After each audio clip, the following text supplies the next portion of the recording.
You know that the general form of a quadratic polynomial is ax squared plus bx plus c.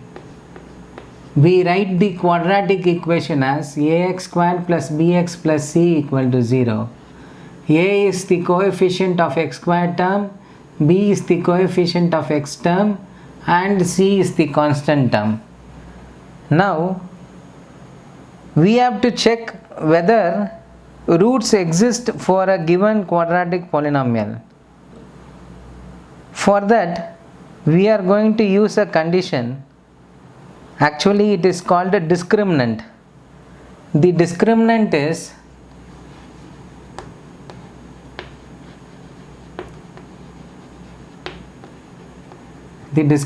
is given by b squared minus 4ac.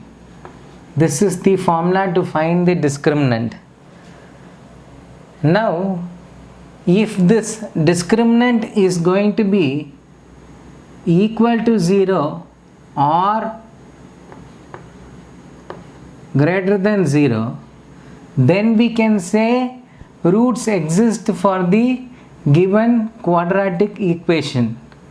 Otherwise, if the value is not equal to 0 or greater than 0, suppose if it is less than 0, then we don't have solution for that quadratic equation. They don't have solution. We cannot find the solution of those type of quadratic equations.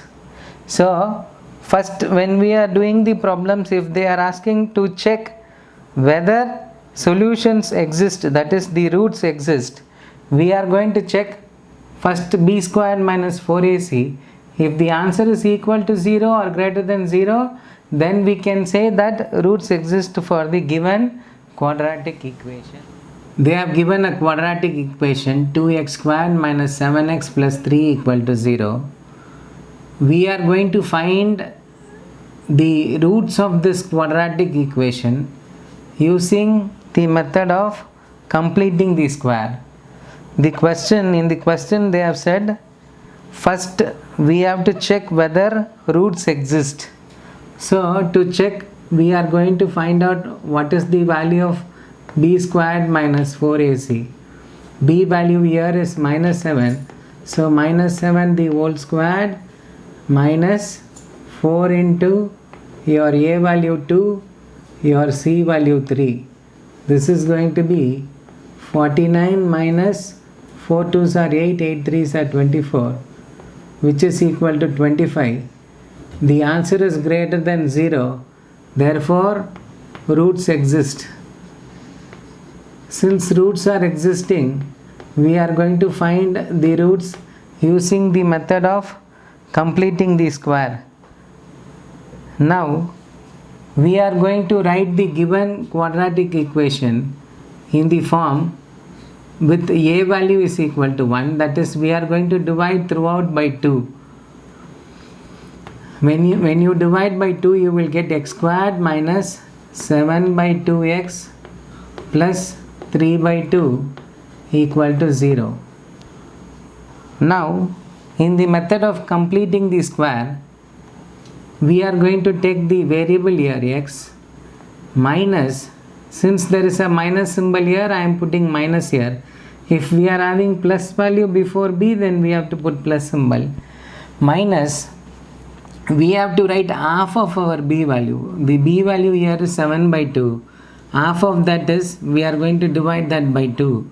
So you will get 7 by 4 minus 7 by 4 the whole square. When you square this using the formula a minus b the whole square, you will get x squared minus 7 by 2x plus 49 by 16. Now, when you compare with the previous step, you can see that the same x squared is there, minus 7 by 2x is there, but there is extra one constant term, that is 49 by 16. That extra term which is there has to be removed, so we are going to subtract that 49 by 16. then you have already that 3 by 2 plus 3 by 2 is equal to 0. Now we are going to take that constants alone to the other side. So we are going to have x minus 7 by 4 the whole square equal to minus 49 by 16. When you take to the other side, you will have 49 by 16. 3 by 2, when you take to the other side, will become minus 3 by 2. So we are going to have x minus 7 by 4 the whole square equal to, when you take LCM of 16 and 2, the LCM is 16. So we are going to have 49 minus 2 8s are 16, 3 8s are 24. So we will have x minus 7 by 4 the whole square is equal to 49 minus 24 is 25. So we will have 25 by 16. We are going to take square root on both sides. Taking square root on both sides, then when you take square root here, that square root and square term will get cancelled. So we will have x minus 7 by 4 equal to, when you take square root on the other side, square root of 25 is plus or minus 5, square root of 16 is plus or minus 4. So we are going to have plus or minus 5 by 4. When you take this minus 7 by 4 to the other side, your x value is going to be 7 by 4 plus or minus 5 by 4. So when you add plus 5 by 4 to 7 by 4, you will get the first value of x. And when you subtract 5 by 4 from 7 by 4, you will get the second value of x. So the first value of x is going to be 7 by 4 plus 5 by 4, that is equal to 7 plus 5 is 12 by 4, which is equal to 3. Second value will be 7 by 4 minus 5 by 4, which is going to be 2 by 4. When you cancel numerator and denominator by 2 table, we will get 1 by 2. Therefore, we have found the roots of the given quadratic equation by the method of completing the square. The roots are 3 and 1 by 2.